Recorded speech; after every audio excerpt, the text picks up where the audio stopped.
Tapi kalau mendengar pidato Pak Jokowi, kira-kira pertanyaan teman-teman semua terjawab ya. Seperti apa Pak Jokowi di PSI. Pak Jokowi adalah bapak ideologi PSI. Beliau adalah panutan kami dan kami sangat bergembira hari ini Pak Jokowi siap habis-habisan dan mati-matian untuk memperjuangkan PSI. Itulah bagaimana PSI dan Pak Jokowi hari ini menjadi tambahan semangat ya teman-teman. Kalau bisa media lihat semua semangat dari semua pengurus siap untuk memastikan struktur PSI ada sampai ke desa-desa bahkan sampai ke RW dan RT. Mbak Yusel J selama ini yang disebut sebagai ketua Dewan Pembina sudah dipastikan itu Pak Jokowi. Ya, masa belum kelihatan juga teman-teman. Iya sudah dipastikan ya dia ketua Pembina. Bisa disimak sendiri ya. Ketua Dewan Pembina PSI. Bisa disimak tadi sebenarnya. Mbak Grace sendiri melihat ini semangat ini apa yang mesti dilakukan oleh kader ini? Ini kan kita lihat sudah gelombangnya sudah baik, semakin banyak tokoh-tokoh lokal dan tidak hanya terjadi di Sulawesi Selatan, tapi di tempat-tempat lain juga.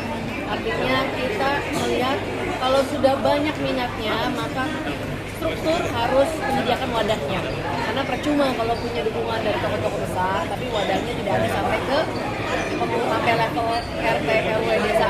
Jadi yang harus dilakukan oleh para pengurus adalah memastikan agar dukungan yang besar dan terus bergelombang masuk ini dipastikan harus ada wadahnya. Maka tadi Mas Kaisang sampai sudah menunjukkan kan itu peta, artinya kita sudah pakai digitalisasi juga.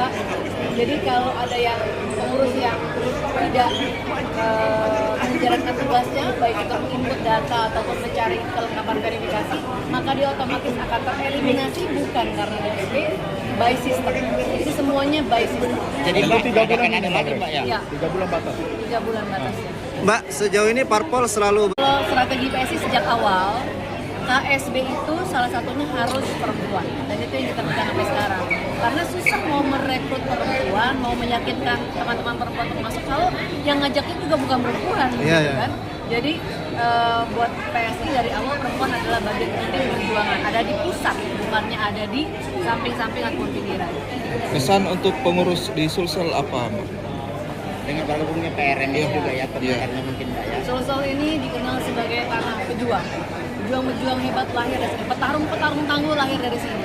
Jadi saya pikir dengan bergabungnya Bang RMS, dengan tadi kita lihat ada tokoh-tokoh lokal lagi yang bergabung, ini harus menjadi semangat buat kita semua. Ayo yang belum bergabung segera pintu dibuka selebar-lebarnya. PSI adalah rumah bersama, semuanya diterima sepanjang kita mau berjuang menggunakan politik untuk kebaikan. Itu tadi Pak Jokowi saya. Ada lagi yang bergabung Mbak ya? Satu lagi. Ada lagi. Tunggu. Posisi PRMS di DPP apa? Iya. Tadi belum diumumin ya? Belum. Ini kan Mas Ketum yang sampaikan. Aduh. Siapa tahu ada kisi-kisi. Jangan. Siapa tahu ada Ketua kakak ya?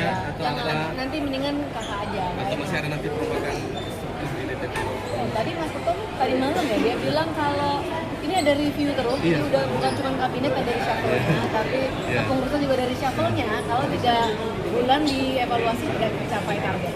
Ada reshuffle. Langsung masuk di mana? Nah, mendingan kakak atau Mas Mbak, apakah ada karpet merah juga untuk Bu Fatma mungkin Mbak kalau misalnya mau bergabung? Wah, itu nanti mendingan ditanyakan kepada kakak aja. Oke.